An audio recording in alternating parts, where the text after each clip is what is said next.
Good evening and welcome to the Board of Mayor and Aldermen Budget Workshop, Night 2. It is April 13th, 2026, and it is 5:30 p.m. We have no one signed up for the public comment period, so I will turn it over to Wyatt, who's going to lead us through everything. Opie.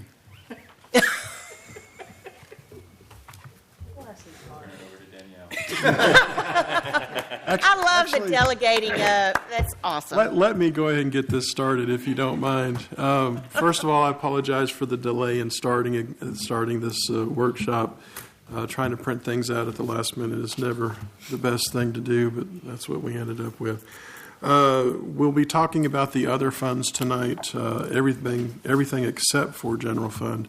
When we get finished going through all of these different funds and projects and whatnot, we'll talk a little bit about the comp study and the two scenarios that are in front of you. We'll talk about that, and because we're going to need some direction on which way to go for the next budget workshop. And speaking of the next budget workshop, we had planned to have another one next Tuesday, but I've got two board members that will not be here. So our thought is to cancel the one next week and have one the following Monday, which I believe is the 27th. Will that work for everybody's schedules as far as you know? One moment. That'll be good for me. Okay. Well, we'll make that change to our schedule, and I'll get that advertised and out and ready. So I don't really have anything else right now. So now we'll turn it over to Wyatt and let him take over and go from here. Trial by fire. I love the haze. He is so red. Be okay. I mean, he's firefighter red. I'm here with you, sir. Oh, God. We'll go through. Danielle, put your microphone. Oh, sorry. Sorry. My screen went black and everything. I don't know what's going on here. And now it's off. Well, just a minute. There we go. Okay. We'll start with the packet that Jules gave you, this one. Okay. And as Bruce stated, we'll go through the other funds. The first one is the State Street Aid Fund. The revenue, we have it projected at $1.653 million. You'll see that there is some capital requests in that. Also, that is hyperlinked to the capital request form for $1.4 million. And that is for street paving and striping.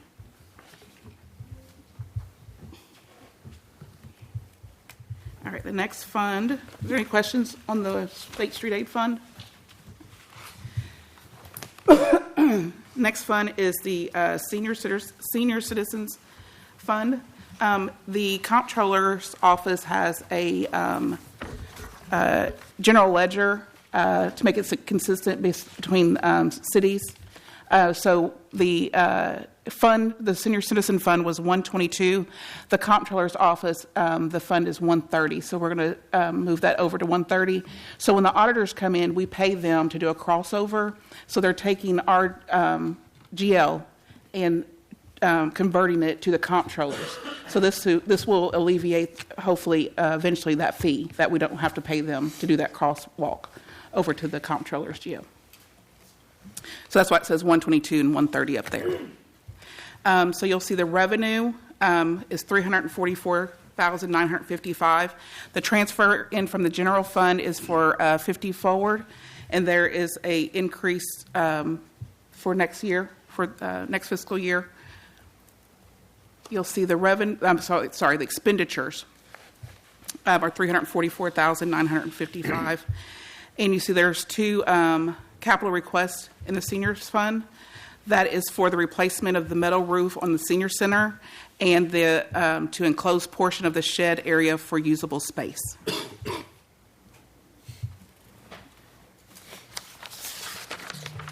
Are there any questions on the seniors fund? All right, the next fund is the drug fund.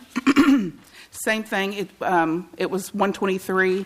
The comptroller's office has it as 127, so we'll do that conversion this year. Total revenue is $395,578. You'll see there's a transfer in from the fund balance, not transfer in, but a fund balance of $331,378,000, and then a transfer in from the general fund of $30,000. The expenditures, you'll see there's 3 capital requests in there. That is for 2 replacement pursuit vehicles with equipment, to replace the console with Motorola console, and 2 secure dry evidence cabinets.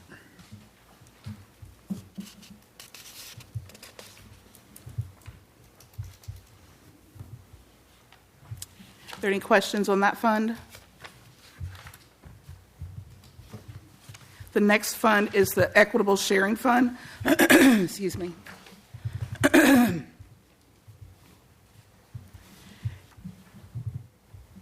You'll see that the revenue is $277,000. There is a operating transfer from the fund balance of $167,112. And you'll see that there's 4 capital requests in there. And so that's linked to the capital request. That's patrol rifle replacements and 2 replacement pursuit vehicles with equipment, Lake Forest radio repeater system, and 2 sniper rifle packages.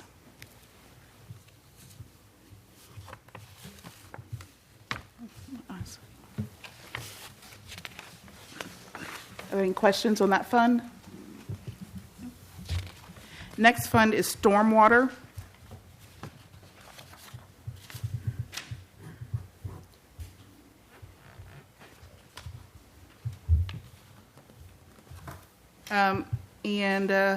You'll see that the revenue is $1,948,726. I think we're checking on that, the dollar increase that was done this fiscal year. The expenditures, there's 1 capital request, and that's for a street sweeping truck.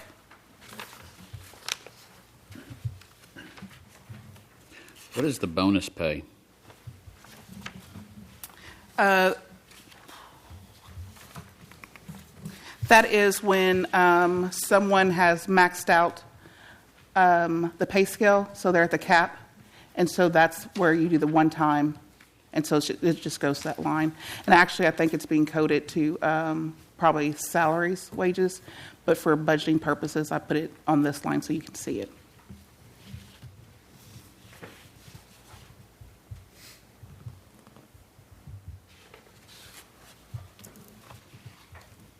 Are there any other questions on that fund? Yes, one other one. The bank fee went up to $1,500, where it was being forecasted at $305. Yes. I'm going to look at that to make sure that it was coded correctly, because we're still. White just told me he'd finished this fund today, so.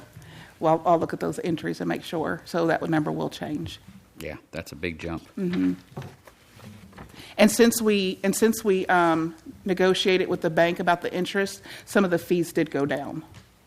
Yeah, this one just went up. So, Well, if you look at the actuals for the previous 2 years, you'll see that it's higher. So, Right.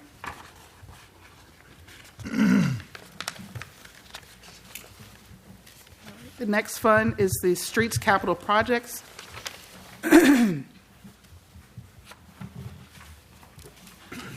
The revenue is $18,369,928, and that's what a transfer in from the general fund for the bond payments.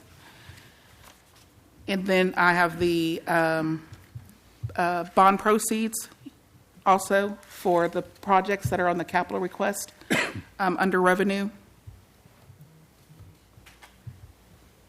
So you'll see that the $4,474,928 is for line for the Blair Road west to Carruthers, and the $11,250,000 is for the South Waldron widening.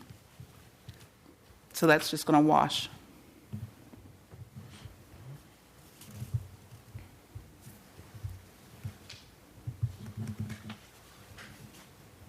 Are there any questions on that fund?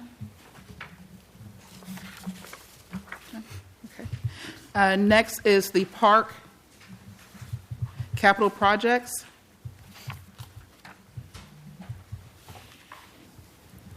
We have $230,000 in revenue, and there are 2 capital requests.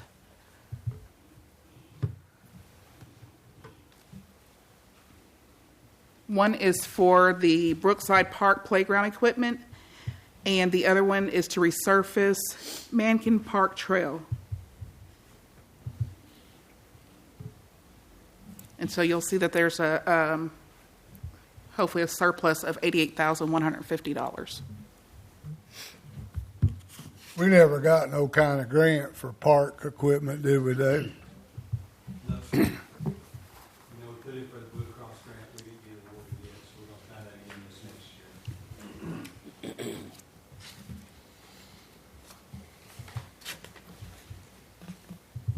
The next fund is the Police Impact Fund. Excuse me.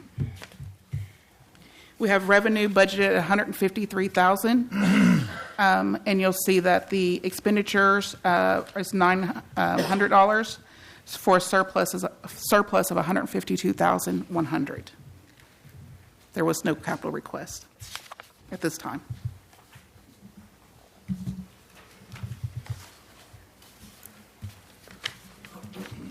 The next fund is the Fire Impact Fund. We have $41,200 from the operating transfer from the fund balance to cover the expenditures. We have 2 capital requests. One is a heavy-duty trench rescue trailer with tools, and the other is a new SUV CRR inspector, and that's possibly a lease. What is a trench rescue? What is that? We currently do not have a trench rescue, so you have a construction site has where they, most times, Michael would tell you, most times when we have a construction site, the city OSHA regulation, they have to drop in a trench box, big metal box, protect it from falling in. We have construction all over the city, and right now we have not had a trench rescue team within the city of Laverne. We would have to depend on mutual aid from Murfreesboro, Rutherford County to assist with that. So that would be a trailer with all the trench panels and equipment to, again, to effect the rescue before we can get mutual aid to the full assets. So we've had to use that over the years? We've never had to use it. I'll say that out loud. They're in trenches routinely, and they use their trench box, but that does not mean that things don't go south occasionally. Otherwise, we wouldn't have a job. You'd rather have it and not need it than need it and not have it. And the reality is if a trench rescue was to happen with anywhere in Rutherford County, we would be called as well. It takes 25 people to do that type of work.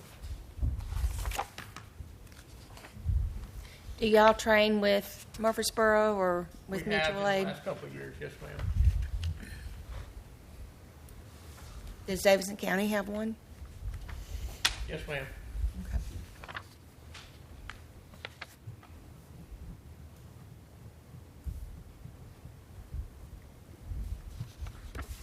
Are there any other questions? Okay. Not from me. All right.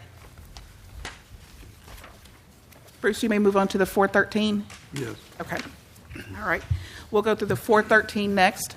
The revenue, sorry. I forgot to change the header, so it says 25, 26, so I've updated that to 26, 27. The metered water sales in the, gosh, what was it? That is increasing 5%. Your sewer service charges increased 2%.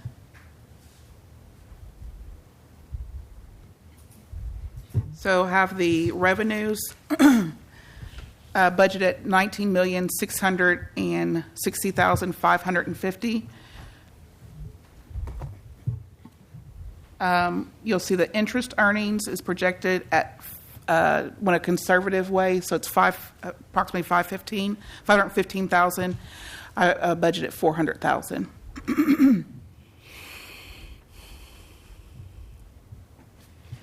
Expenses. Start at the top. So we have the water treatment plant. There are 3 items that are operating expenses. So your 413 is the enterprise fund, which means that your capital is not on your income statement. It stays on your balance sheet. So that's why you won't see any actual expenditures in the 944s. But what I do have is a sheet that has the large operating cost, your capital requests, the projects, and the capital plan. So when the budget is presented to the comptroller's office, I have to do a cash flow so that it shows the actual cash going out. Have we gotten anything on a possible increase again, or is that come like in June, Bruce? Or Talking about the Water. fees. Water sewer bill. rates. Yeah. Yeah, the water rates are scheduled to go up, as was scheduled in the study that we did 2 years ago, I think it was. So yeah, the water rates, I think they're supposed to go up 5%, and then for sewer, I believe residential and commercial are supposed to go up 2%, and I think industrial goes up 1%. Okay. Just checking. When? For this upcoming budget year. Sorry, I'm deaf. I can't hear nothing. The water treatment plant expenditures, we have budgeted $4,292,749. You'll see that there are 3 items in there that are operating expenses that are hyperlinked to the actual expenditures. So one is let's see here, which one was this one? 50. This one for $150,000 is a fire flow study to determine compliance, and the one for $130 is that weir box coating treatment plant side 2. Excuse me. The $10,000 is the inspection and cleaning of intake screen and wet well.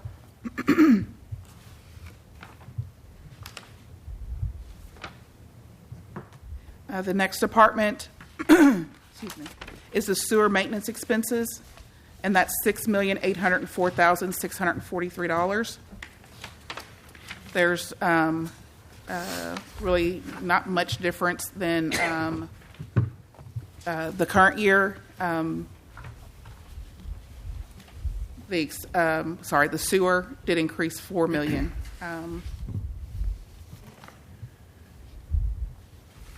Sorry, $400,000.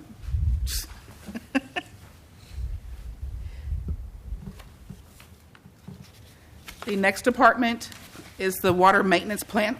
Excuse me. And there's a couple of, actually, sorry. Just found that one.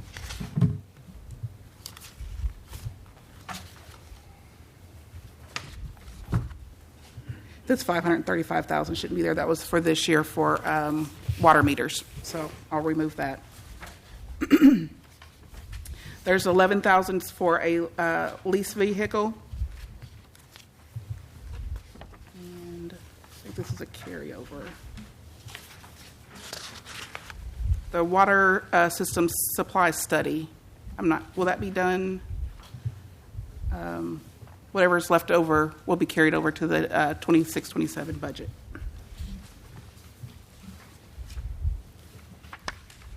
The next department is the water billing and collection. We'll be bringing the write-offs before BOMA this time, this next meeting. So have budgeted for the water billing and collections department $1,093,932. So that's an estimate. That's write-off, you said? No, that's for the water department in total. So the non-operating, the last line on there, 741, that will be the write-off. And so we'll bring that before BOMA. So that's why there's not a year-to-date number yet. So forecasting, I haven't received that yet, but about $140,000 for write-offs. So total expenditures of $17,993,711. So your revenue exceeds your expenditures by $1,666,839. And that's your income statement. So your balance sheet, your cash position would look different because of the projects.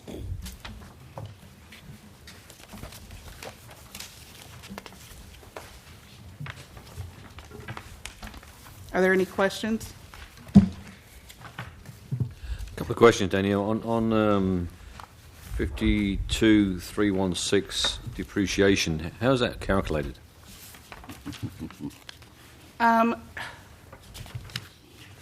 So the depreciation, we are trying to, I think, get a handle on capital, our capital items.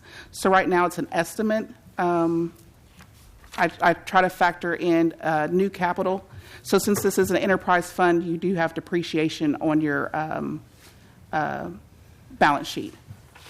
So it depends on how much capital you have that you, the value of it. So I try to look at the projects and, different items depreciate at a different rate. So buildings are, 40 years. Usually your vehicles are anywhere from 5 to 10. Okay, and then on insurance, next line up, are we pretty accurate that is a good number, the 125? Okay. Our insurance, yes, that's our risk management premium. Okay. And then just an interesting one, quite low on the employee education and training, quite a low number. I mean, are we ensure that we're getting all the training that we need?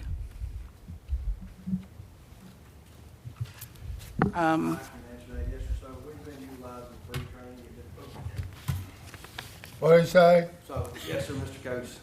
In the past, we were spending a lot of money with places like TAUD, where for one individual, for anything from confined space to trench safety, et cetera, it could be $250 a person. There's a lot of resources out there now that offer free trainings, so we was able to reduce that from, I believe, in the past we was budgeting $5,000. That's why we brought it back. Good to see. I mean, it's a good number to see. Yes, but the training still takes place on a regular basis. And we get everything. You get everything that you need as far as the training. Absolutely, criteria. yes, sir. We don't take training too lightly. I mean, we take it serious. Good. Appreciate that. Yes. Thank you.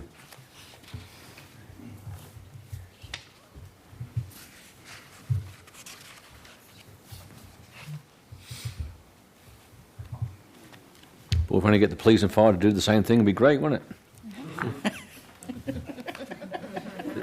The other notice will just say the police department doing very well. Give them money back, where the fire department spend it all. Quite interesting. That's a norm. Yeah. Bruce, take note of that, please. All right. I'll turn it over to Bruce and Kyle for projects. Oh, you want the next two sheets?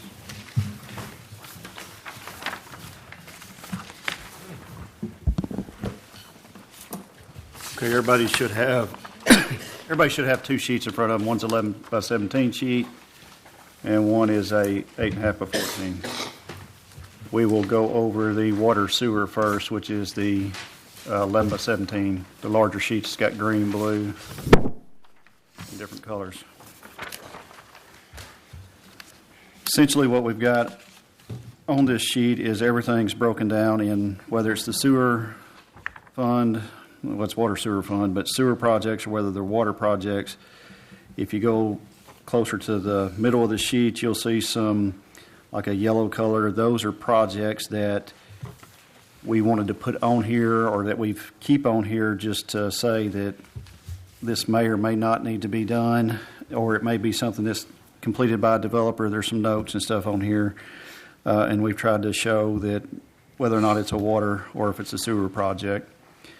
But at the top, you'll see some more color coding. If we've got something under contract, it's more of that pink or red color. So those values are set values that are based off the contract amounts. If it's not a red color, then it's based off of estimates.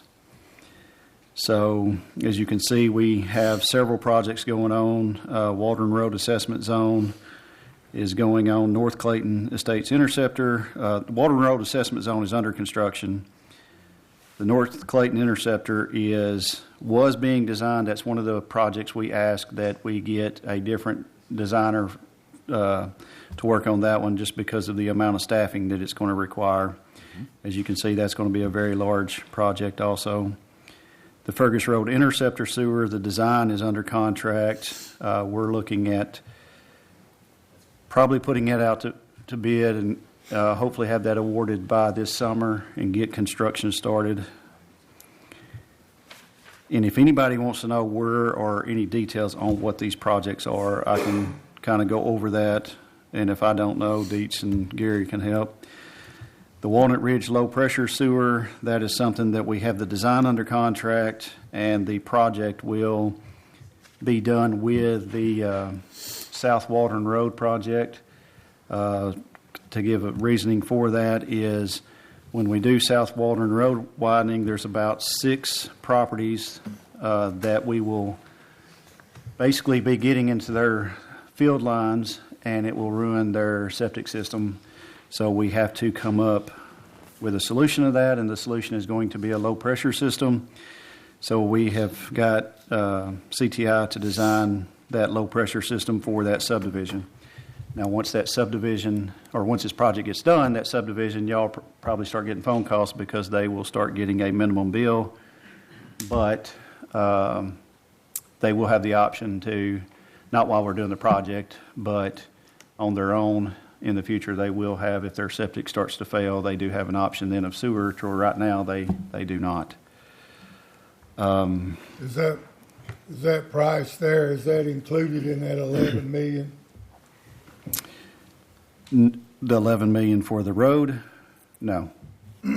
This is totally separate. So like you're going to see some projects that'll say relocation of water and sewer associated with the South Waldron project, or the addition of water or sewer with Blair West. All that has to be paid for out of the water sewer fund, and then the road portion is paid out of the general fund. And the people that's out there that's on sewer will, once that's done, will then be on city sewer?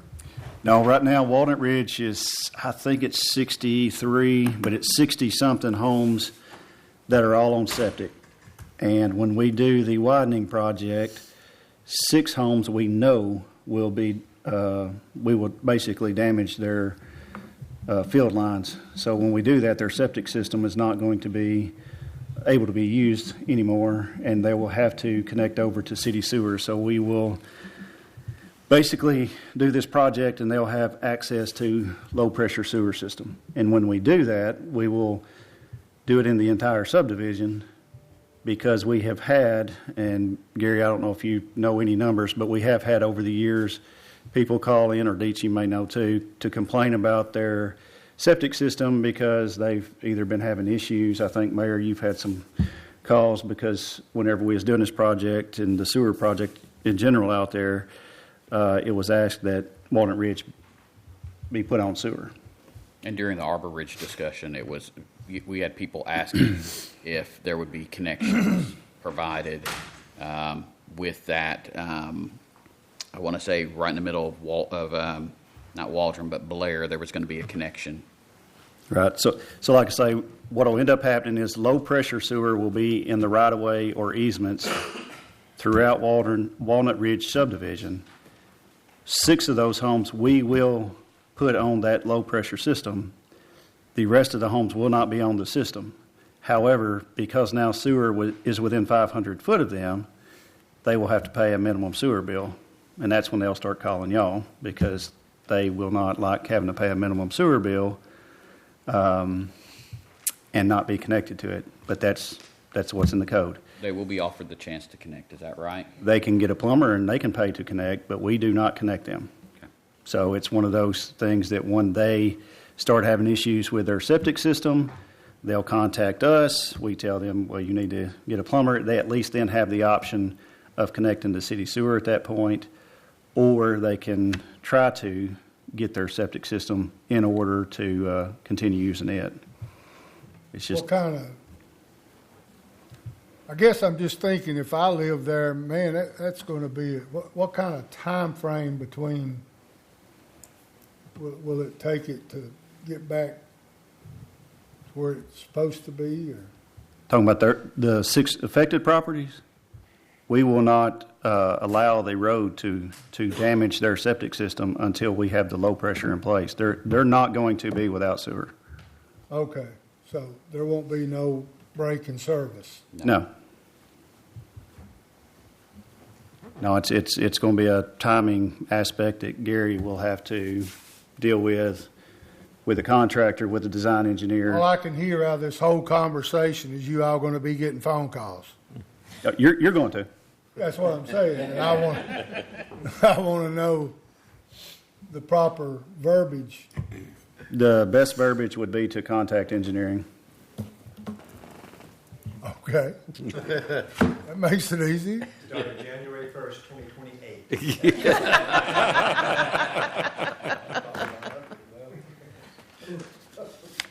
Oh, God. That's... You can always put it over to Bo. He's not here tonight. We do that now. The Waldron Road sewer lift station, that is the lift station at Pinnacle Point that is currently being designed for, I would basically say rehab/replacement. That's in process. There's nothing major to discuss on it. And again, there's several other projects that are listed that are kind of put out based on estimates when we think the time frame will be whenever they're needed. If you go down to Bain Drive water sewer relocation, that is a road project that the state is doing with Project Bear that has been in the works for 8+ years. probably. It's a good estimate. And essentially we have talked to them and they are putting the water sewer relocation into the road project. So whenever TDOT bids out that road project, the utilities will be included in that. We will still have to pay for it, but it should reduce the cost of what we had bid out several years ago, because if we went in and did the water and sewer relocation, we would have had to bring the pavement back up to a certain standard that kind of didn't make sense. We would go in, fix the pavement back, then they would come back in and tear it up again to do the changes that they're doing to the roadway. So this hopefully will be a better product when we're done and save money. Any questions on sewer before I go into water? Okay, the SCADA project is almost complete. That is an ARPA project. So basically we have just a little bit left on it. Should be done into May. The next thing that I really don't have too much as far as I've got it put out there, but is the reallocation study for J. Percy Priest and the additional water storage. The additional water storage is just a complete estimate that I put together based off of what we have paid in the past and what Consolidated Murfreesboro and Smyrna has paid recently for storage and tried to convert that. So hopefully that 2.6 will be a somewhat accurate figure. The reallocation study and the seasonal approach, that is currently what we don't technically have a contract yet, but we do have an agreement with Consolidated Smyrna and Murfreesboro to discuss that with the Corps, and our portion looks like it's going to be $400,000. So that's what that amounts there for. Let's see. The next one we have under contract is 24-inch water line, Mason Road to Sanders Tank. We have put that one on hold because we need some other projects prior to that one getting done. The biggest thing we're probably going to have that's needed right now is the additional tank at Sanford Knob, which is a substantial amount of money. Let me see where that one was. About 6.8 when you include the engineering and the cost of the tank. So we need a tank there. There's not one there. There's a tank there, but it is not large enough. So we either have to add an additional tank and make it work with the existing tank, or we will need to tear down the existing tank and just build a new tank. There's just different options. We will be working with Griggs and Maloney to determine what the best option is. The other major project that will definitely come up soon is the tube settler replacement at the treatment plant. That is something that we'll need to get done probably this coming fiscal year. The others are again, I've put all the projects on here and put some figures out when we expect them to be done and what the current costs are estimated to be. Does anybody have any questions that's on water or sewer that I have not mentioned or discussed? Carl, if you would, just on the big number, the water treatment plant upgrade, what's our timing for that? What's our plan for the $24 million? Well, currently, that's what we have Griggs and Maloney working on that Danielle mentioned was the water supply study. There's a lot of aspects to that. The first part of it being we currently have about 6.5 million gallons a day that we can withdraw from the lake. If we exceed that, we are technically in violation of our contract with the Corps. I have not really got a good answer on what that means, other than that it would concern them. So, first thing we've got to do comes back to the water supply study. If we are able to secure enough water from the Corps to meet our needs, then we would definitely look at doing plan improvements that pretty much would fulfill our water needs for full build out. If the Corps does not allow us to have additional water, which I don't think they will, but they might, if they say we can't have additional water, or if they put us on a cap and we've got to find another way to get water, the only other way to get water would be either Smyrna or Metro. So Smyrna's in the same hole we are. Correct. I was going to say, where does Smyrna get their water from? Yeah. They're going to get it from Percy Priest just like we do. So essentially, that's why we're all working together on this study, is because we're only allowed a certain amount of storage, or they consider it storage, but we consider it how much we can withdraw on a daily basis. So right now we're all, in the same boat of the same pot of, instead of money, the same pot of water. So basically, if we were to take some of Smyrna's water or some of their amount, or they were to supply water to us or Consolidated, we're basically taking from them, and that is what we're all saying, is that we all have a need for additional water. So first thing is to get this study done. And like I say, depending on what that study says, we are currently also looking at and discussing with Metro can we get water from them? And if we can get water from them, what is the cost of that? And how much can we get on a daily basis? How much could we in the future get on a daily basis? What capital costs would be? That's where Griggs and Maloney's looking at the supply study right now.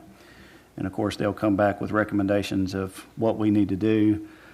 While we're doing that, or all these conversations, we're also discussing with Metro the opportunity for an emergency connection with them, because currently the only emergency connection we have is with Smyrna. So the problem with that is we're all getting from the same source. If there was something wrong with the source, or if Smyrna had an issue and we had an issue at the same time, it only helps make sure that we have water if we can get an emergency connection with Metro. So we're trying to work that out. And Carl, are they pulling from the Percy Priest Lake too, or are they doing it from the Cumberland? How are they getting their water? They pull from the Cumberland. And they have just done, Gary, you may know the figure, but they have done recent plant expansions that will exceed what their needs are. So it's just a matter of, I think, how would they get it to us? That's good planning. They would have to, increase line sizes, may have to increase tanks and stuff like that. Kyle, what about the potential sinkhole in the parking lot for the water treatment plant? I think, Gary, you've looked at that one, correct? Or Danny? The what? Sinkhole. Where at? Parking lot. The water plant. Real quick, right now it looks like they can hopefully handle that operationally just by putting gravel in the hole rather than putting dirt in there and get what's called an inverted filter. And if that doesn't work, it'll be another year before we'll have an idea that it didn't work and what we need to do. So right now we're just handling that with operational funds. Is that correct, Danny? Yes, sir. Okay. How close to the building Right next to it. Okay. So we're gonna get a load of the gravel, and just as it opens up, hopefully we don't need too much, but just take a small load and start shoveling it in there, and hopefully it just settles out and we don't have anything to worry about in a year. I suppose my question is, what happens if it goes big real quick and we cause damage? What's our emergency plan? Well, big, real quick. The stone rock out there is about 4 or 5 feet deep, so the sinkhole wouldn't get that big that quick. So, worst case scenario, I don't think there's going to be anything where the wall's going to fall over. So we're relatively safe from a major catastrophic failure like that. National Corvette Museum said the same thing. They have a lot deeper soil up there.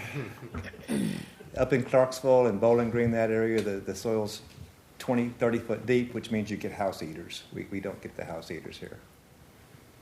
Wow. If it ain't one thing, it's another, man.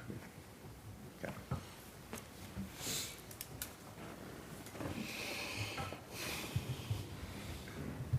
So again, basically what we're going to do, or what we do as staff, is pretty much we try to put everything on this list, and then we shift the years or the time frames depending on the needs as far as funding allows. So right now it seems that since we've just secured the recent bond, we should be good for the next several years, and then we will reevaluate at that point.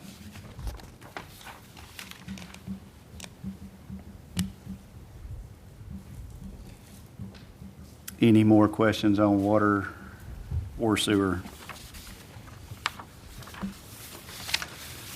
Okay, the smaller sheet, the 8.5 by 14, this is the one that probably doesn't seem to be a lot of information on it compared to the other list. However, this is probably the most controversial. Of course, Blair West and South Waldron. Blair West is under construction, so those costs should be based on what we've got to pay for that. South Waldron is still based on estimates, and we are still in the right-of-way phase. We are hoping to start construction late summer, early fall of this year. Once it bids out and we have the exact numbers, we will put those numbers in. And all I will say is that the current bond that we have received, by the time we do some of the building projects I'm fixing to go over, plus Blair West and South Waldron, we will have to get an additional bond for the remainder. Now, what is that amount? I do not know at this time until we bid some of these projects out and get the actual cost. The advanced traffic system management system for Murfreesboro and Walden Road, that is the CMAQ grant. I'm showing that as $2 million because that will have to come out of our account. However, it is a reimbursement project, so I'm wanting to say it is basically just a couple hundred. Do you know the figure off the top of your head, Gary? It's just a couple $100,000. It's supposed to be out of our pocket. Now, again, the problem with that is that's based on estimates. If it bids out, we know what we have. As you can see, the grant funding is 2.6.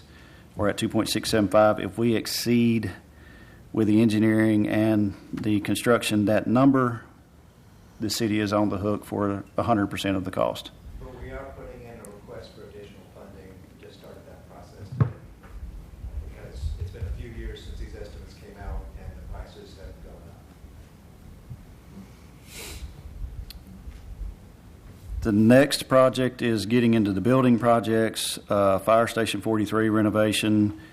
Gary and Ronnie have been working on that. The cost that we had, I think in last year's was, I'm going to get it wrong, but it's 700 and something thousand. And as you can see, the project now is estimated to be 1.4 million.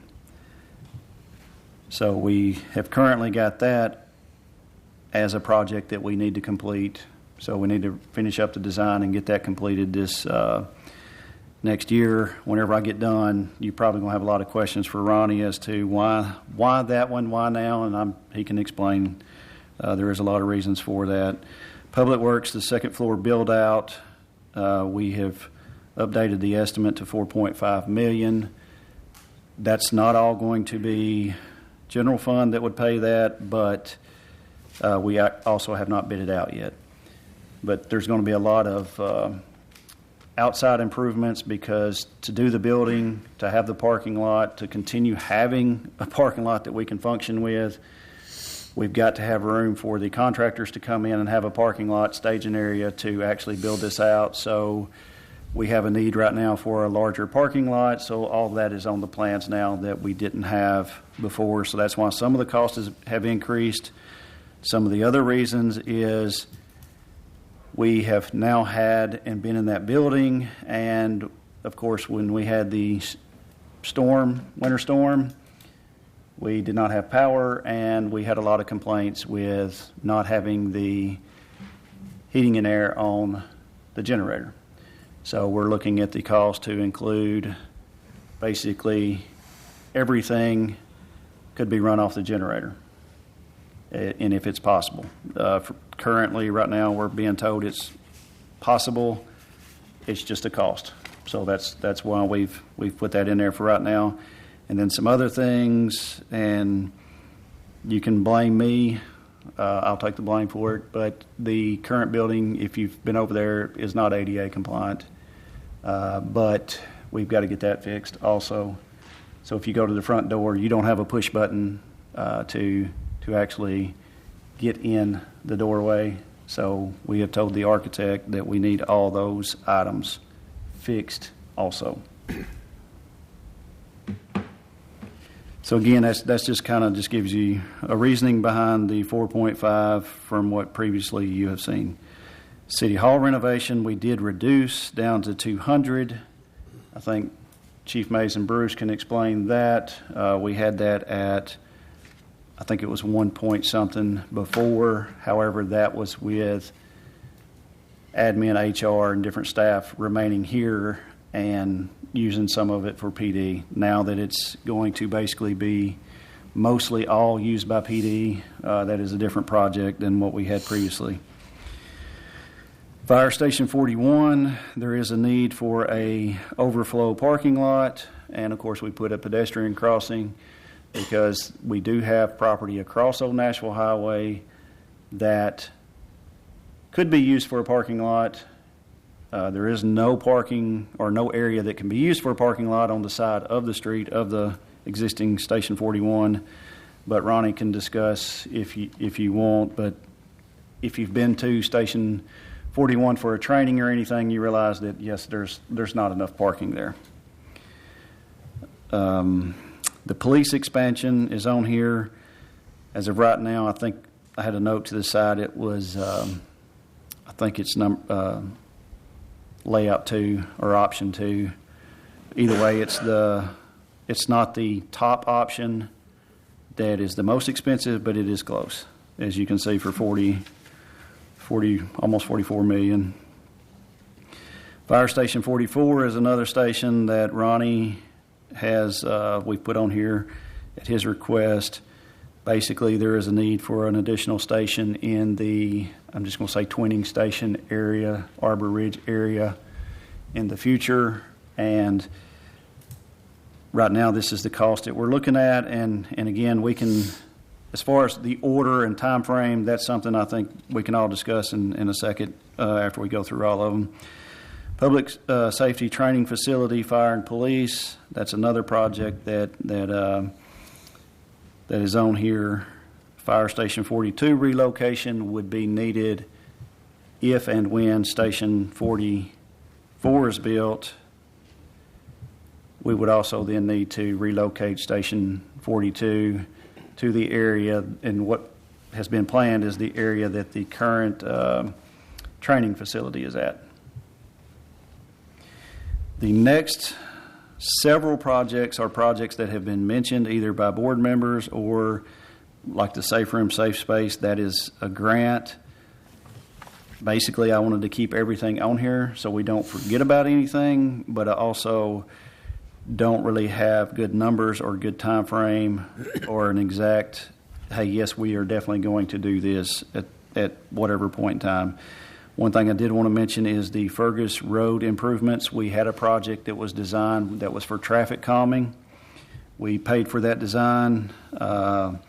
We will definitely not implement that design because now, and I think the mayor and different ones have probably more information than I do, but because of the changes at Smyrna and is it the Guard that's coming back in that will be using it, we are looking at Fergus Road improvements. So I've added a Fergus Road Jones Mill improvements of 1.6 miles at a cost of $4.4 million. $4.4 million for that.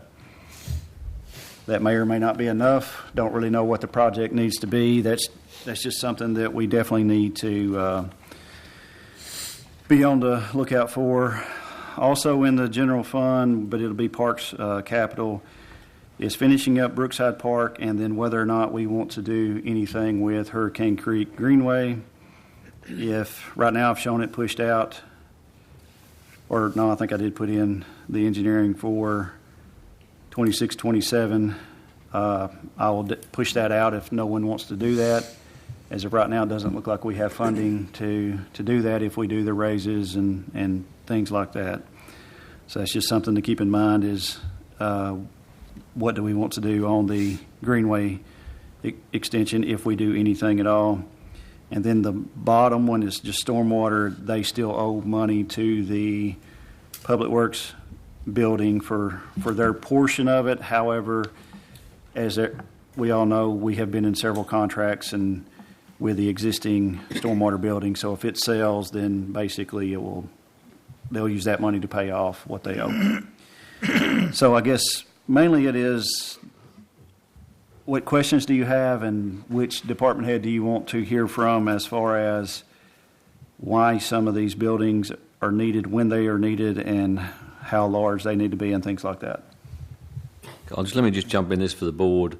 Going back to Fergus Road, Jones Mill Road, just so everyone understands, the Smyrna County Airport Authority is selling acreage to the state of Tennessee.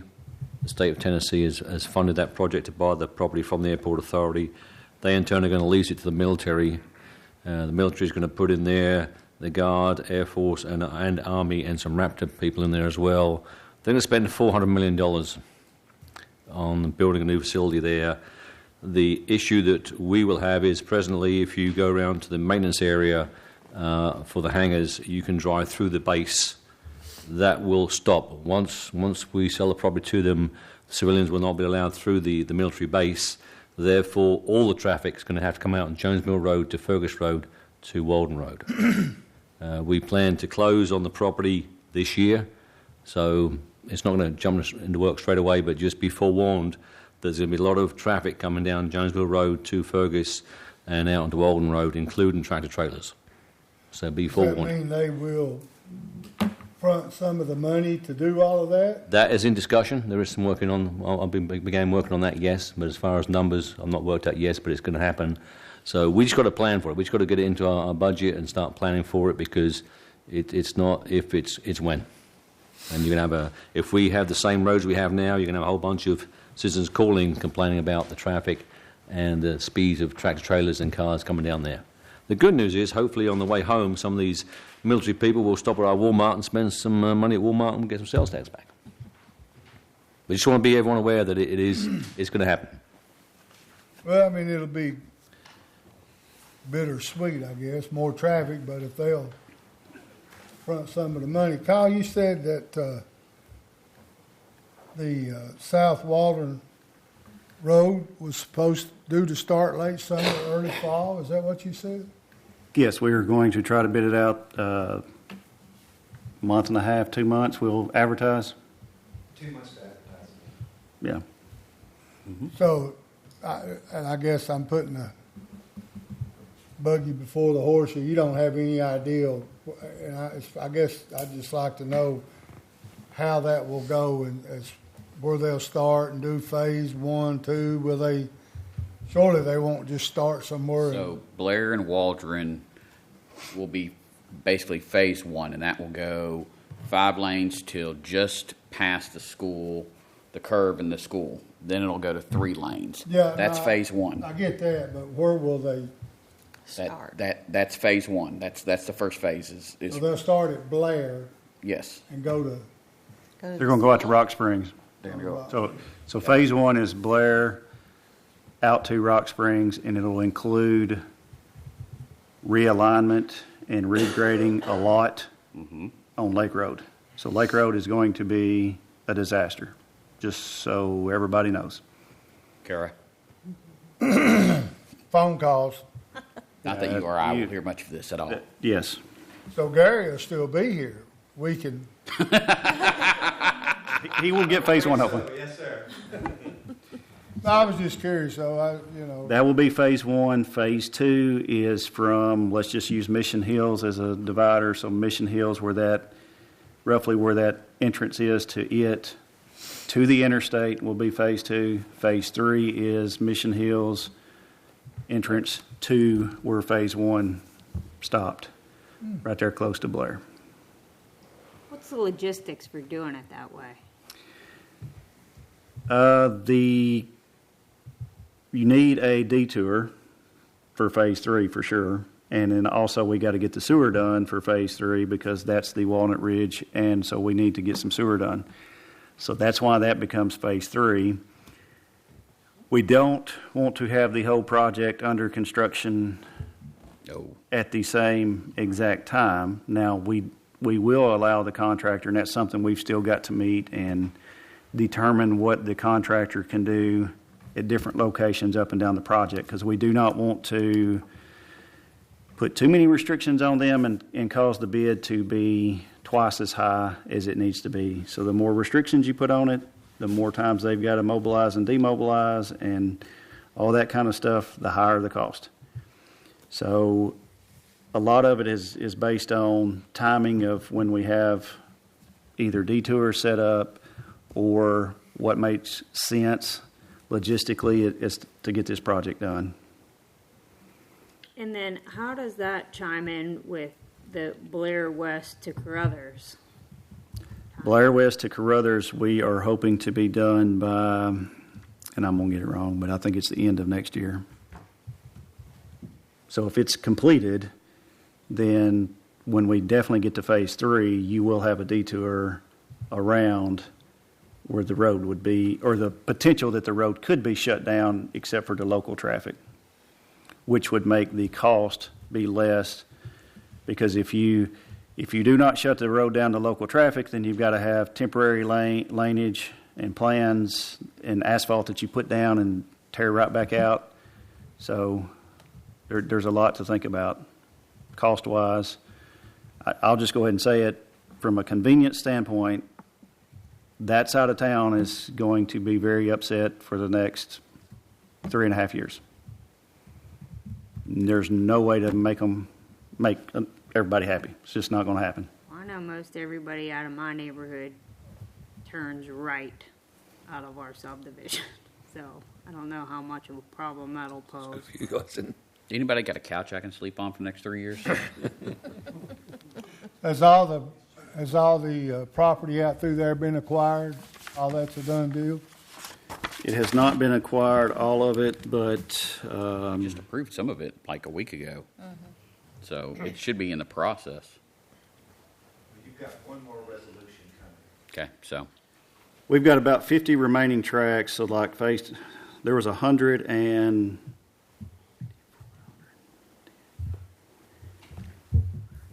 there's about 135, I'll say, properties. That many?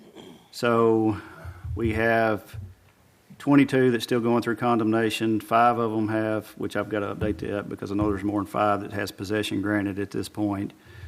52 are closed. So we have 50 remaining to either condemn, finish negotiations with, or close. However, we only I think it's probably 6 or 7 on phase 1. And that's why we're saying we definitely can get this project started. We would not allow the contractor to do any work on any land or property that we have not acquired at this point in time. But like I say, the plan is for phase 1, then phase 2, then 3. Can you email me just kind of a copy of what you just said? 'Cause I know Word for people word. are going to be asking me details about this phase, that phase, and rough ETAs. I get that all the time as it is. That's why I And asked, because I do. Yeah. yeah, I get that regularly asking about. That's how I knew the phases, is because Yeah. we've gone back and forth with it. So To make it simple, Carl, for everyone in phone calls, can we not get that put on the website? As far as the phasing, we How about you just say how you go to the website? currently have a phasing plan on the website. You do? How clear do we want it? Do we want me to go in, and I say me because it'll be me, Gary, or can we have a video of Kyle? just Gary or going through me, it? or Jules? Yeah, she just raised her hand because, I mean, do we want it as specific as every property owner? Hey, your property ain't going to be affected to this or that, and I would hesitate against that because we get that all the time. Is I thought the contractor couldn't start until this time frame or that time frame, or the contractor ain't supposed to be on phase 2. When, let's say they got to move material or the grade changes by 20 foot. Can you just put like summer 2026? We can do something rough in general. We will work on something to try to, Yeah. and that's what our plan was and still is to get real rough information out there because, like I say, the more detail we try to get with it, the more they use it against us. Just a road. For instance, right now, Gary has talked to the one property owner and was like, hey, your water will not get shut off and without any notification, and it's at least been done twice. Not because it was, not because it was supposed to. It was accidental hits and things that's out of any of our control. But anytime we try to stay real informed, we end up. But I think even just some rough information would be beneficial. Like I said, I don't know how many times I've been in a conversation where I'm like, wow, that's never a good look. I think something to have on the website as a estimated roadmap timeline, and have on there, timeline is subject to change. Yeah. The other thing that I've done is that the people I've spoken to that ask specific questions on certain streets, and I have the information of sent them a graphic picture. It just makes a whole lot. Picture worth 1,000 words. I send them a graphic of where they are, what's going on. They like, thank you very much. I agree with that 100%. I've done that a lot with twinning stations. And I don't want to. Makes it easy. This is going to come out wrong. I know it is. Go on, Carl. Say it. Let's get the video Well, going. I had rather y'all direct people to us. That way it's consistent and we're telling them what we know as opposed to hearsay. That did not come out wrong. That's perfect. I suppose You're 2 for 2 now from the other night, and now that's so my comment would be is let's just get it to one person. yeah. And Correct. Kyle will direct it to Gary after. I will answer January questions 1st. to the. And Gary will direct it to his new assistant. But it works better that way than having misinformation out there. Totally agree. Totally. I can put together an infographic with the general progress of what it's supposed to be, including the contact information for whom to contact if you have specific questions. You can do a QR code where it goes straight to that email, what have you. So like I say, I had rather you allow staff to answer questions as opposed to y'all trying to answer the questions, and if you tell them some wrong information, not meaning to, they really come at us extra hard at that point. So send all the calls to Steve. Got it. Yeah, send them over. You can send them all to me. I mean, I will do what Gary's saying. I will direct them out. I'm not calling everyone back, but I'll call back who I can. And we had letters go out to all the property owners that had my name and number, so I've spoken to about half of them to this point, and have gone through, this phase should be these years, this phase should be these years, your house should be phase 3, and that's about 3 years off of that. So I've talked to a lot of people and given that information. Yeah, it's Property owners who are taking property from. if what you say is true, it's by October, November, it's going to get crazy. I still think the graphic's helpful, even if it does have rough information on it, estimates, broad estimates. I still think that's helpful. Yeah, it'll help some. It doesn't have to be super detailed, but just enough that people have a. I'll say the phasing grasp plan of that's what's out there happening. currently is pretty detailed, in my opinion. Am I wrong in saying that? I saw that it exists, but I haven't really. But anyways, I'm happy to slap a graphic on Facebook or a text message with your contact information. But I think that would be a great place to start. Yeah, like I say, For us as board members, anyways. we're going to get more than just the property owners. Bless you. Everyone in McFarland Point is going to wear us out just as soon as the detour starts. And I like what Smyrna does whenever they have road detours or work going to be on the roads. For some reason, I got on a Town of Smyrna Facebook thing, and they have a picture of the roads and going around. So Yeah, when we do it this. comes time to that, We do the same. I don't think we have the Facebook post as much, but we have done the put it on the website. Here's where it's going to be closed, what time frame, stuff like that. But, I mean, there's some older folks that don't do Facebook, but a lot of the people out there do Facebook, or like if they contact Kara or Steve or something, they can look at the picture also instead of. And when I just pulled this up was the 2025 South Waldron Road construction plans, and it's more it's a giant Google map, and it's talking about the different. Really, it looks like more of the residential building phases, because you see like in orange. It's got a big phase line though. It says phase 1, phase 2, phase 3. No, it doesn't go into that. Looking at it, I'm not. I'll have to look at the map, but I can see some yellow lines, but it's more of Woodland Hills, Section 8, Mission Hills. All of that's the orange section, along with Arbor Ridge. And the legend at the bottom says, orange under construction, green completed. And you see for the green, looks like the ridge. there's not a big line that goes up and down that says phase 1, another big line that says phase 2. No. No, that's And I'm looking at it right now. too early. Kyle and Donna and I'll get together, and we know what you want, we'll get it on that website. Let's see. And I know this is probably a silly question. When you said local traffic, construction people or construction big trucks considered local? No, it would No. be people living there, post office, a UPS or an Amazon delivery for that neighborhood, but if they're just driving through, no. Okay. So they'll construction people and everything be rerouted. All right, top of the page you're looking at, Mayor, does it say Waldron Road segment from beginning of project Rock Springs Road to Blair Road? There's a line, arrows. Then Waldron Road segment 3. No. Are you looking at this? Waldron Road segment. Okay, I just found it. It's about that big.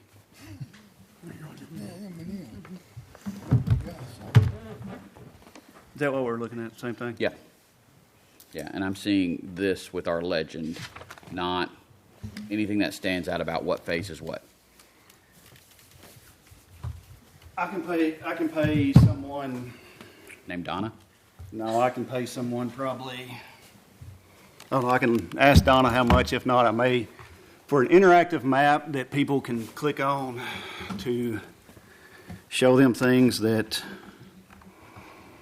Doesn't necessarily just need to be interactive map. It just needs to be clear, because if I'm looking at that and reading through it, I'm seeing all the residential developments, but not the portions that we're talking about road, and that's supposed to be for roads. We'll get it revised. Get her done. No pressure, Donna.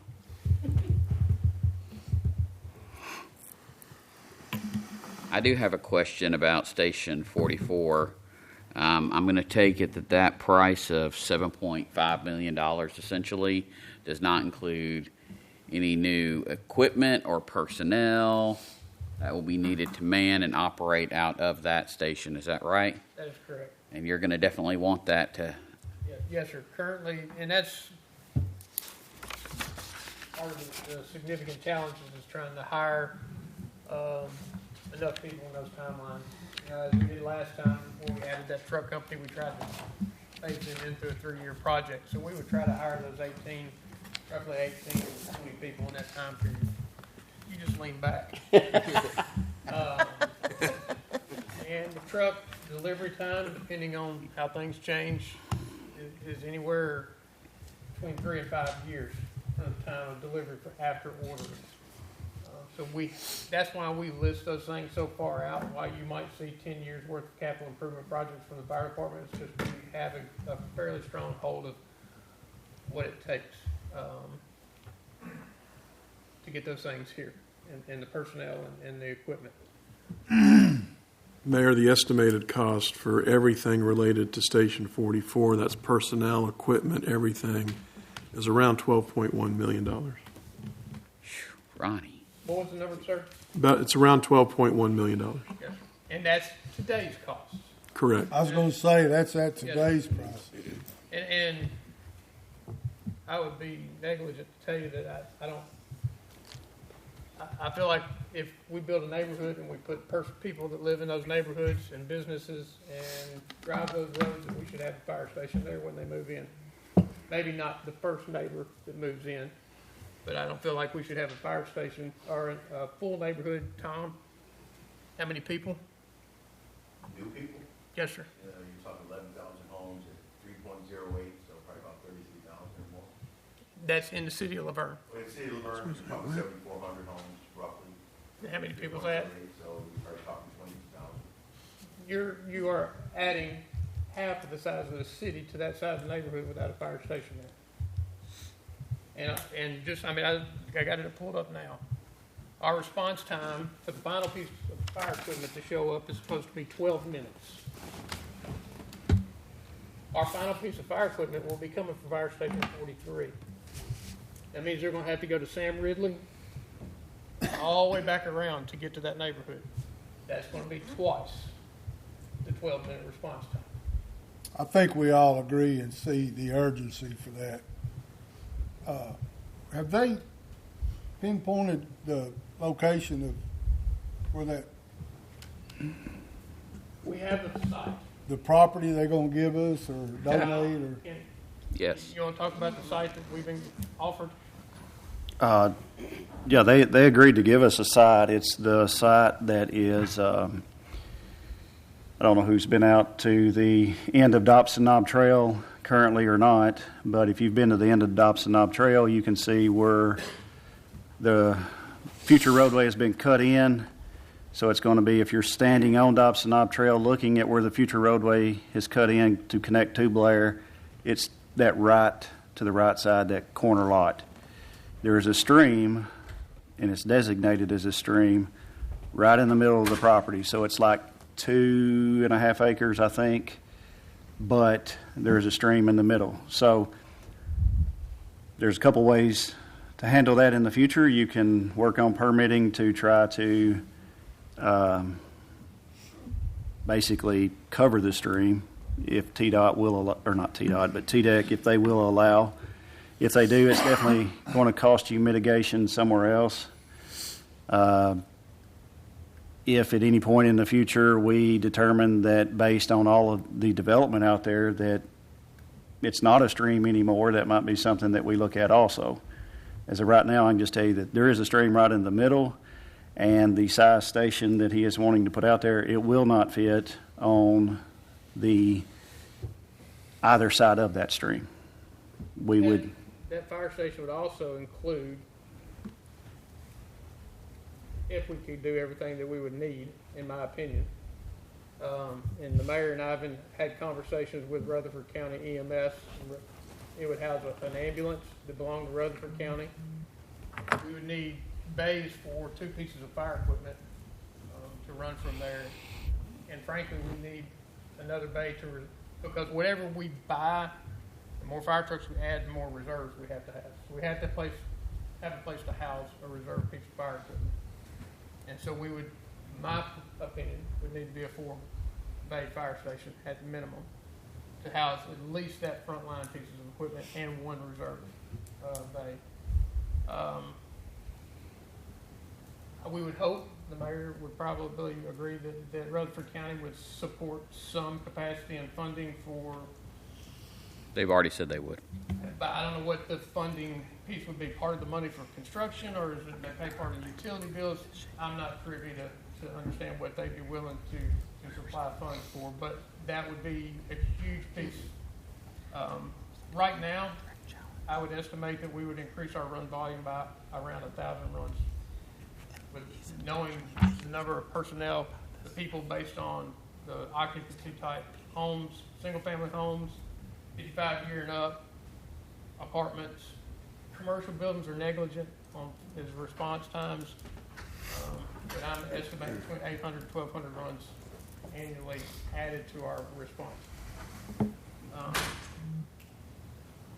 Again, I don't think we need a fire station over there. I mean, it'd be nice to have it over there when the first occupant moves into a home.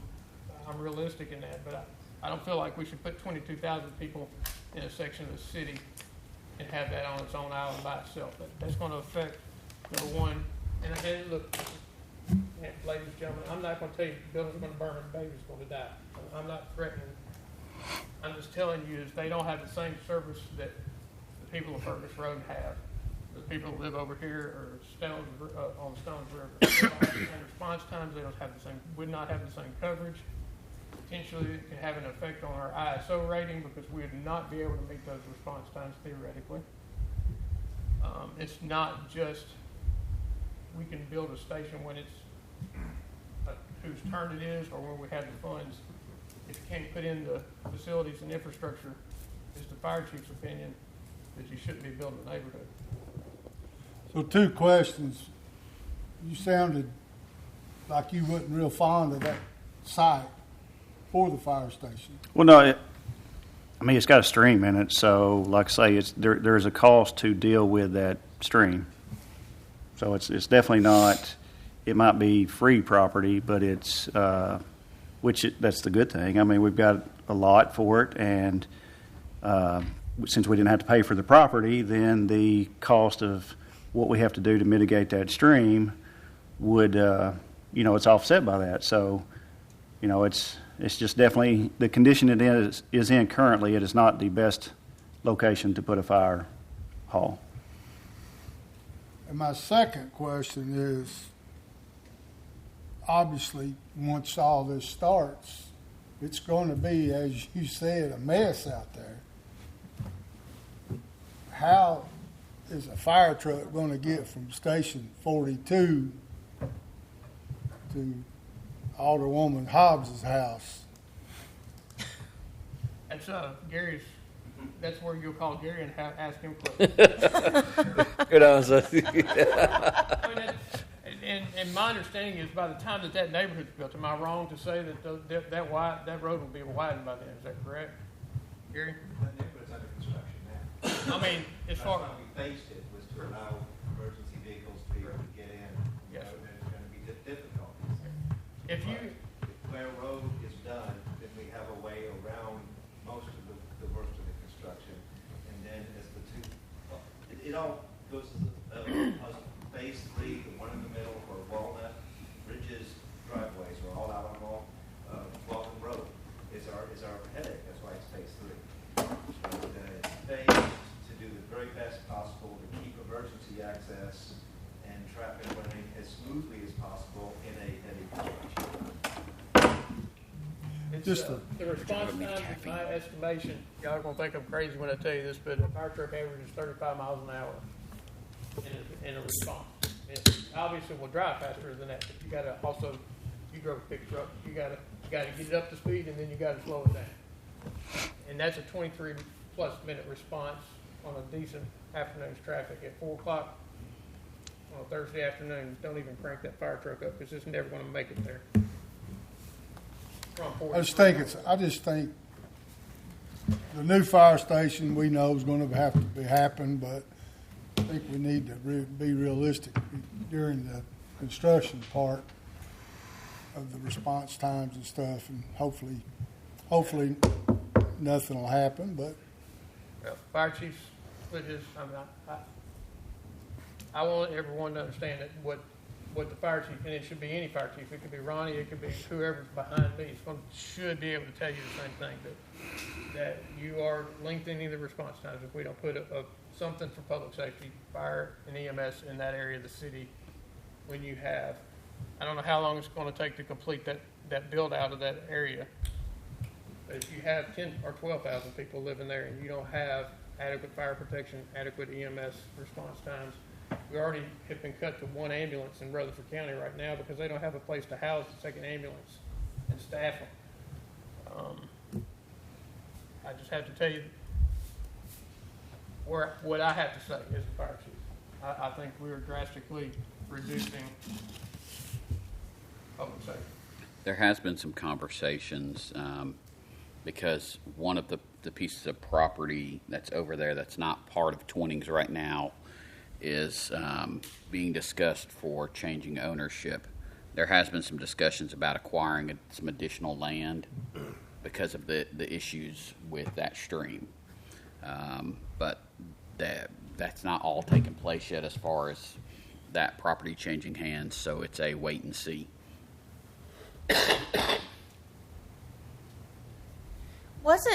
I'm trying to remember, wasn't there some conversation about having an area for PD in that Station 43 also? Potentially office space for PD.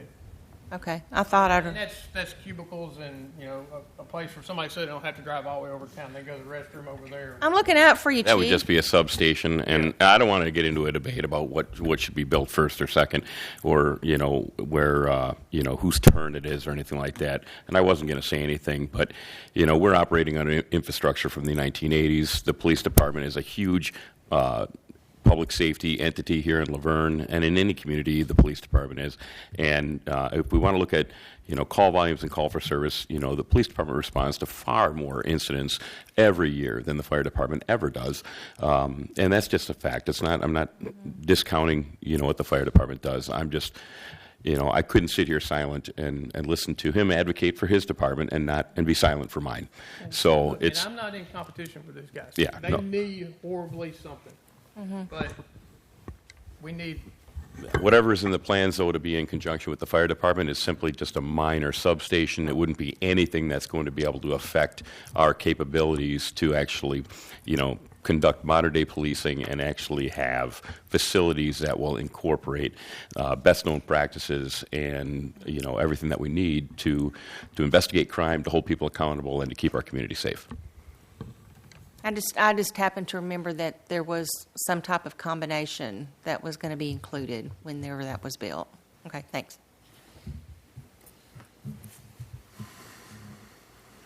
Bruce, you're awful quiet. Well, I mean, staff has had many, many, many discussions about, police or fire, which should come first, which is more important. And it's a never-ending discussion. I won't call it an argument. I'll call it a discussion. Obviously, we know police department is in major need of space, and we do know that fire is going to need, this additional station. Currently we have this station scheduled for construction in fiscal year 33, 34. That's, 7 years from now, 6 to 7 years. It's obviously going to take time to build these projects and build out these subdivisions. So, it may be that we can move that up at some point. We don't know right now. It's a long ways down the road. Currently the police station, it's scheduled, a little bit earlier than that, but it's all unknown right now based on revenues, based on, how things are going, and it's a moving target, quite frankly. And we certainly don't want anybody to be left uncovered, unsafe, or anything like that. That we want everybody to have the protection that they need. It's a juggling, trying to figure out what to do and when. And as we progress through the years and see what our revenues do and see how our growth goes, we might be able to change some of these timelines around. But right now, we just don't know. And I do want it noted at just that. I know we're talking about needing more fire stations, more new PD, but just over the last few years, we've come quite a far ways with the new fire admin station 1, with the public works facility. I mean, those are the first 2 new buildings that I know of in years. So It doesn't necessarily always feel like we're making progress, but we're making some. It's just, how do you eat an elephant? One bite at a time. And of course, we paid for the Public Works building out of pocket, basically, out of reserves. We did use a bond issue for the fire station. So, really, we've just got to keep going is what it boils down to. I think back, and I know this is a little off subject, but I think back before I got into this that it was easy for me to sit back and criticize and why don't they. And now when I see people, especially on social media, why don't the city do this? They do not, some people, not everybody, but the majority don't have a clue what it takes and what it costs and what all is involved with running a city. Correct. I get it.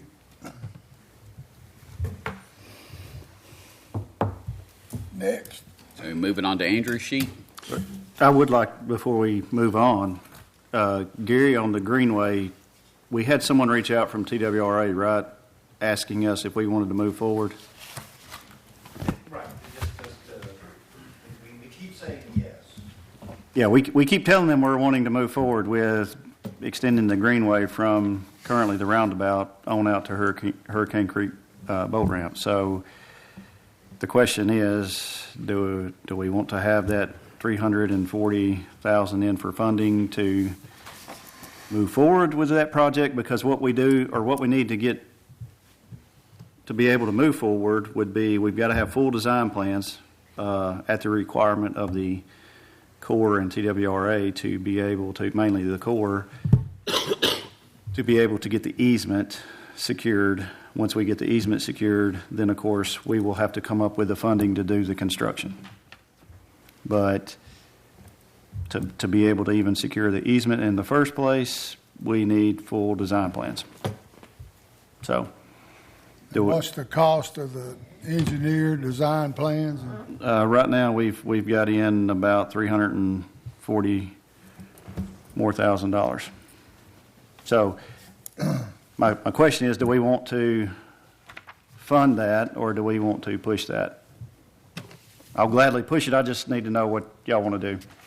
Because again, going back to the conversation the other night, if you add this 340, it's going to have to come from somewhere. So, again, it's just what do y'all prefer? It falls under the won't category. So move it out. We'll do that. I will, let me step up for a minute. Last year when we had the same conversation, David was sitting on go waiting on it. He went from laying back to leaning forward. and this ain't fire and police either, so I'm not in competition with them. But last year when we had the same conversation, I was in agreement. Let's push it out. I see the other needs of every other department. We got a master plan. We paid money for that.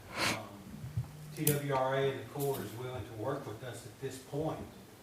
How long are we going to continue to push this out? Our neighbors are growing. Murfreesboro Park's expanding. Smyrna Parks are expanding.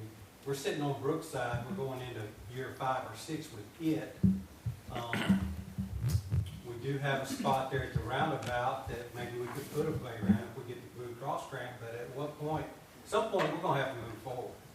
And, and I know it's not easy for you guys, but as a Parks Department, as a city, what are we providing to our citizens?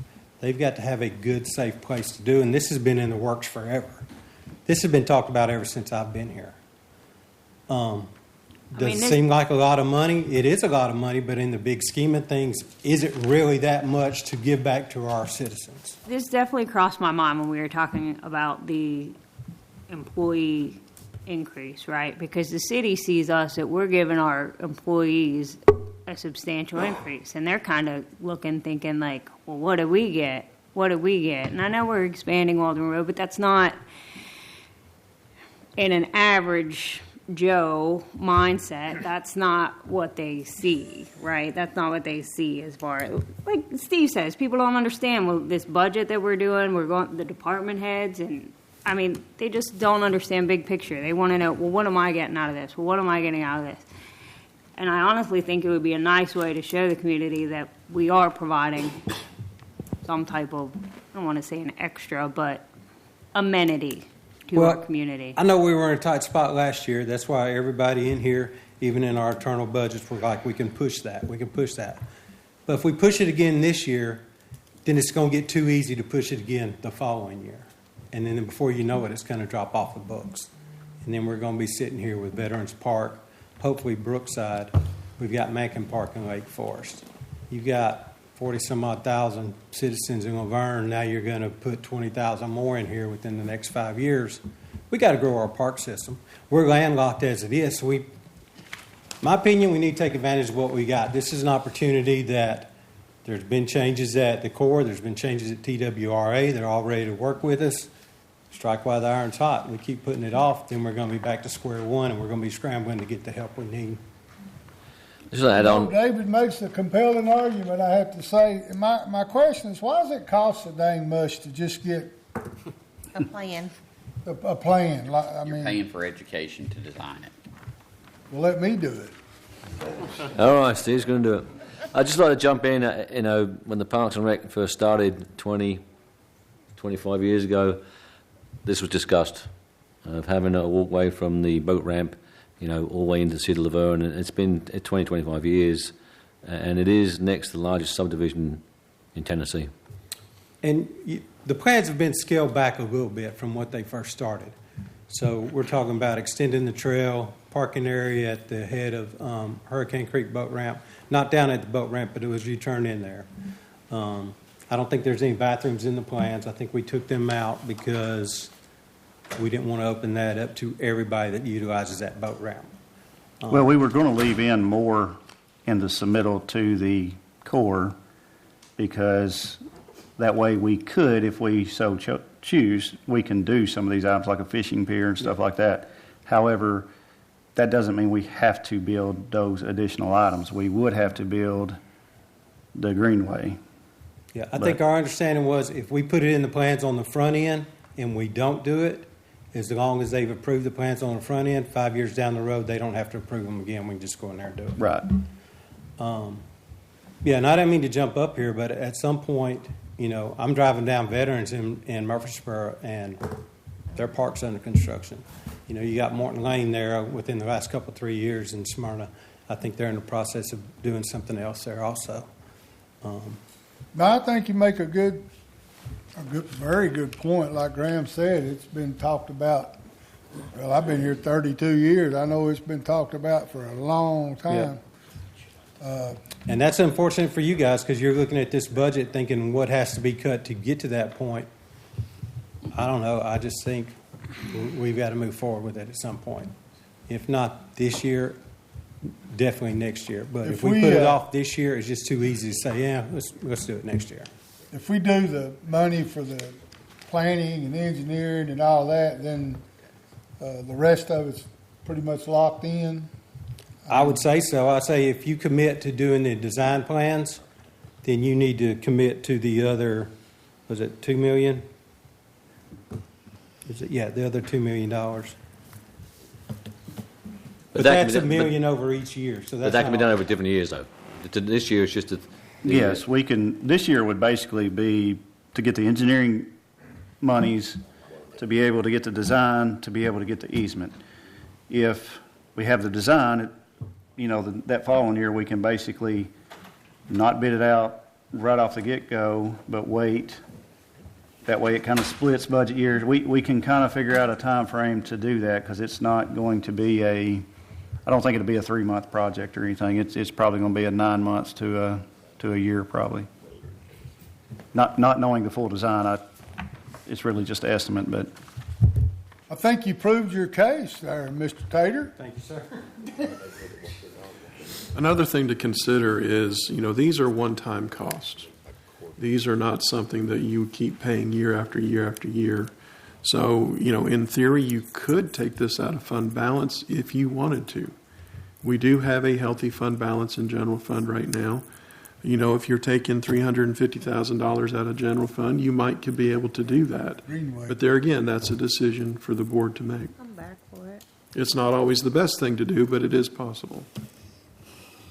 What's the fund balance, Bruce, just percentage-wise? What's our... We want to make sure we keep 3 to 4 months in reserves.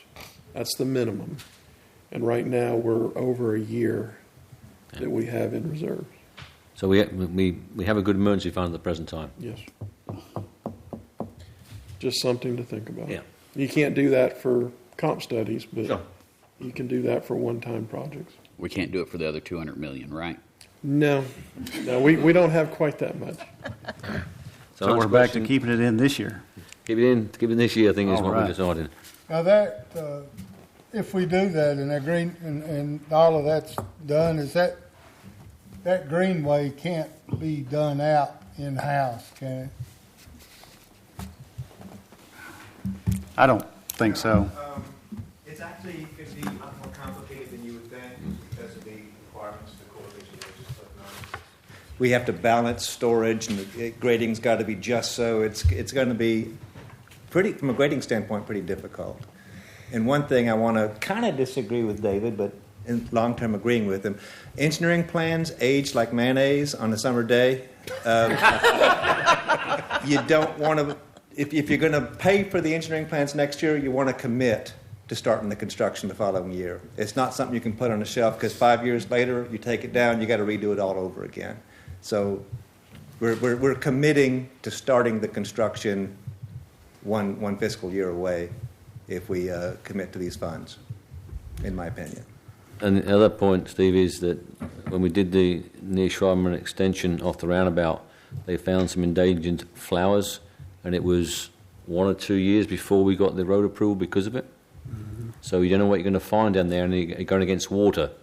So, you can find some other unknowns too, unless you get this study done so you know what you're going to deal with. I guess to me, it's just, man, that's a lot of money to walk out through there with some things in your hand and point and put paint on trees and. Gary, don't hurt him. Don't hurt him, Gary. I don't disagree. I'm a contractor. It's not just repaving the old Stones River Road. That's out there. There is a partial road through there. There is a trail out there. There is Yeah. I mean, And that's what we wanted to do, and that's what the Corps won't let us do. Yeah. We've got to undercut it so that we don't fill in that much more Percy Lake, because that's going to be a major disaster of some kind. Or we repave it and dig out along it. But if you dig out along it, then you kill the trees. So that's what our argument's been with them. They're cedar glades, and it just dominoes. It's kind of like a floodplain, too. There's a lot of water gathers in there.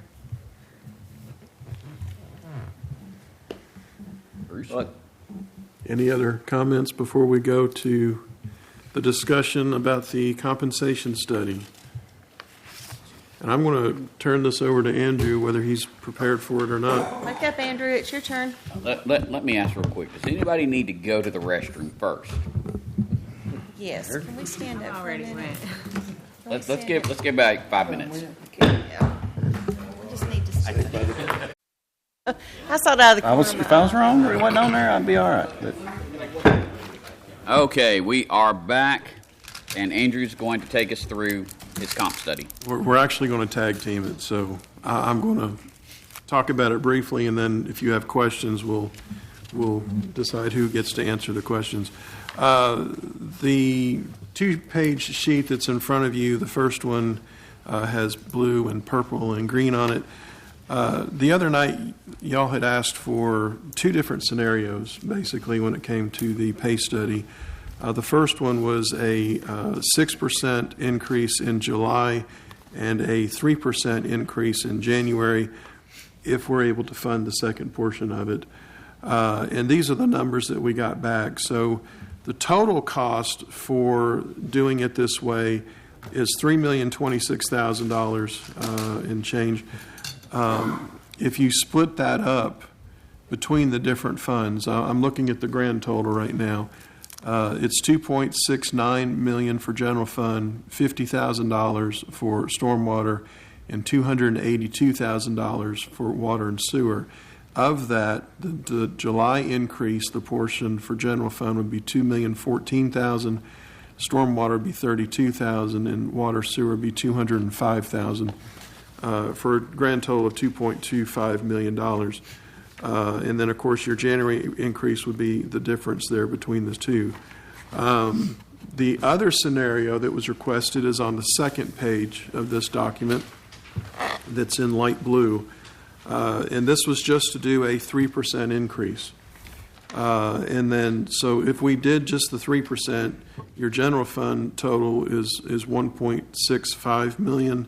Stormwater is $48,000, and water and sewer is $147,000. Now, this includes your FICA, Medicare, retirement. This isn't just the salary. This is everything. And if we just went with the 3%, it kind of skews the pay study that we completed because we based the study on their recommendation, which is 9%. So if we only did the 3%, it would not bring everybody up to where they need to be on the market rate. So we would have to make some additional adjustments in order to put people where they need to be.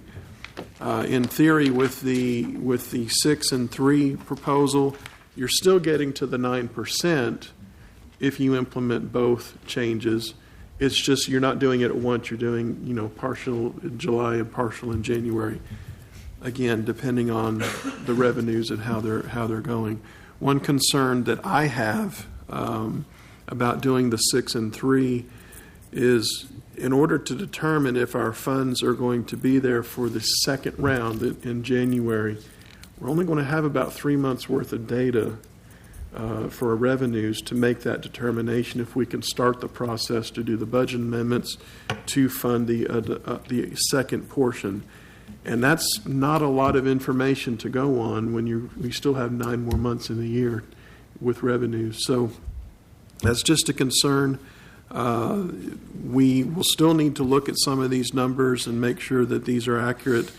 If there's any other adjustments, depending on whichever scenario you would like for us to go with. But we do need some direction as to which one you would like us to look into, because it will take us more work to make sure we have accurate numbers for the final budget. If you have any questions, we'll certainly try to answer between me and Andrew. These numbers that you're throwing out here, all that still does not include the insurance. Correct. So if we add a $32,000 money on there, that's going to put it way above and beyond. But the insurance, the health insurance is already included in the Correct. budget. We already have Yeah, that so budgeted. That's already in the budget. That's So this is not just going to wages. change as This of already right. includes FICA. I know that, but This is the additional cost that we're but in talking real money You're talking about overall to pay. the employee, Right. yeah, that money's still not in there. And as the department heads were speaking the other night, you know, I personally think myself, because things are kind of tight, and don't mess with their insurance and go with 3% in July, and then let's look at it again in January. Kara? Is 6% the high? I know the number or the figure we were looking at was like 2.3 million. Is that correct on the sheet we were looking? Yeah. And so this 6% is just about the highest we can get it and stay within that allotment. I don't know. I kind of agree with Steve as far as sticking with the 6%. I mean, you got to take into account the full benefits for a family. No, I said said 3. 3%. Oh, 3. And then look at January, go just the opposite of Yeah. this. I say do the 6 and then leave it alone, honestly. I think I should point out that in the 6% number that you're looking at, that includes the adjustment of 23 to 25 positions. In the 3% number, we wouldn't be able to adjust those positions at the same level. And I would like to add on the insurance, the $30,000 figure wouldn't be an accurate figure to use. So what's an average? We looked at Smyrna, and for their, I'm not going to say the high deductible plan, but the plan that is very comparable to ours, the family coverage is roughly, to get dental and vision, is about $148 a paycheck. So if you take the $148 a paycheck times 26 paychecks, it's $3,848. So you should, in my opinion, if you did the 6% and said, hey, that roughly is 3% there, that would kind of meet in the middle. It's not giving the full 9, but again, going back to why I even brought it up in the first place is, as you can tell from the numbers, we do not have the money to do 9 unless you do a tax increase. And if we're not doing a tax increase, then that leads to the question of what are we cutting? And if we're cutting things, I then said I'd prefer, and I know that the department heads and stuff that I have talked to is, please do not cut the benefits package that we currently have. Let's keep it the same if we can, and go from there. So I would like to see try getting the 6% to work with, like what Andrew stated. This includes the 20 however many positions it was, to get those correct. Andrew, if you just elaborate on this 25, I mean, percentage-wise of the $2 million, the 2.253, what percentage of the 25 referring to there as far as dollar numbers? Just rough numbers. I mean, we're talking, 20, 30,000, or we're talking 100,000? What type of number to bring all 25 up to where they should be? It's about $535,000. $535, okay. So with that being said, I mean, just looking at the budget, we have 2305 is what we're showing available, and it's costing out of the general fund the $2 million. That still gives a buffer of about $300,000 to keep to one side for something else that may or may not come up. My concern about doing the January increases, I'm very concerned about the sales tax numbers, Bruce, and I've done a good job putting the numbers together, but we can't forecast that with what's going on around the world. That sales tax may go up, may go down, may stay the same. So I believe we should only go with what we know with the budget on the having availability of the 2.3, and therefore the 6% would make sense to me. Carol? So going 6% straight for the whole year, or? No, I'm just go for the 6% for now. We can relook at January to see what the number's going to be, even with the 3 or 4 months. But I don't want to spend it now because we don't know where we're going to be. Let's go with what we know. The known numbers are we have 2.3 million to deal with. This is going to cost 2, and then we can look at January at a later date and then make another budget of another amendment from there. But let's go with the knowns that we know of and stick with our budget. And I like the 6 and the 3, but if we foresee that we can't do the 3 in January, then maybe March, April timeframe, we could look at something because we would have better numbers on our sales tax revenue and stuff. Correct. Yeah. I mean, that's another option because we would have more data. And I mean, and even a little bit in the last quarter of a year to show appreciation for, being patient with us and understanding. I mean, not for you all to go and refigure all this now, but I'm for the 6 so that we can bring those 25 positions up to what they're supposed to be, and we can relook at it. If we like I said, if we can't do it in January, then maybe we can look at it in the April timeframe. I know there's no guarantees, but one thing I would ask for the employees would be, if we do a 6%, maybe we ask, or y'all remember that next year when we're looking at the budget, instead of just doing a 3%, that maybe you do a 6% this year, and then when we have the information, that maybe 6% again next year as opposed to a 3. That way we're ending after it's all said and done at the same amount. That's what I was just about to ask Bruce, is if we do just year over year 6% like we've been doing, would that get us to where we should be for that comp study? It should get us close. Now, obviously, we don't know what the increases are going to be for next year, or what the inflation and all of this stuff's going to happen. We don't know what's going to happen in the world over the next year. But one thing I had mentioned early on is doing 6% now and 6% next year.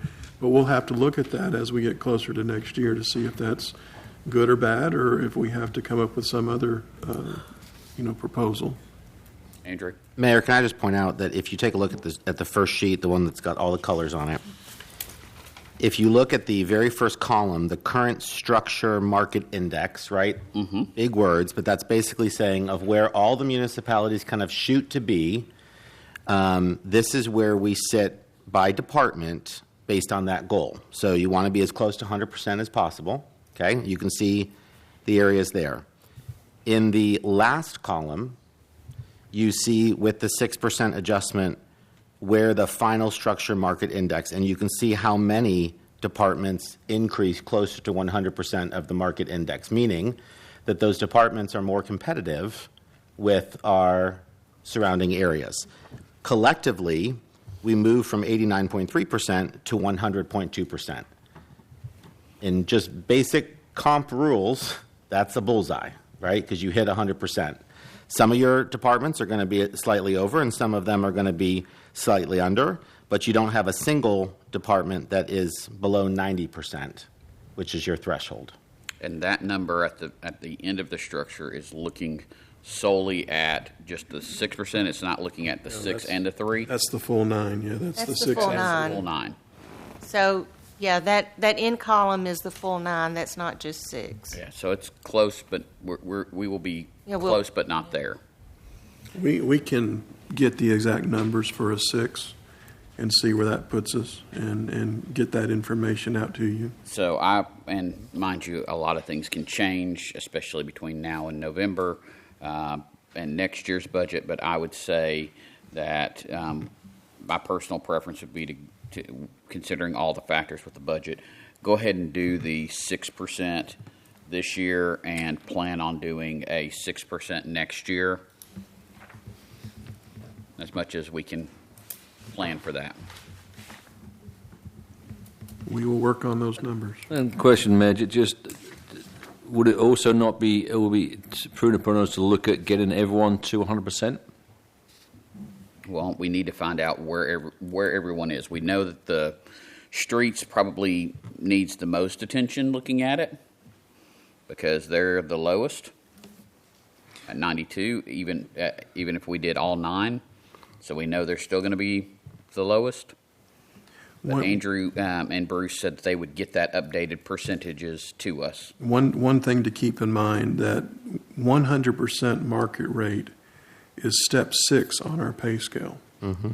So if you have employees that are below that, like new hires, or they've only been here a year or two, they're going to be below that. So that's what makes that market number lower than 100. And our street department is a fairly new, Yeah, that's just about everybody. a new team. Also, just should note that if you're looking at 6% this year and 6% next year, the market structure rate will change over the course of the year. Yeah. So is that clear as mud for direction, Bruce? Yes, sir. And we'll try to have all of those numbers ready for our next budget workshop in 2 weeks. Okay. Any other questions?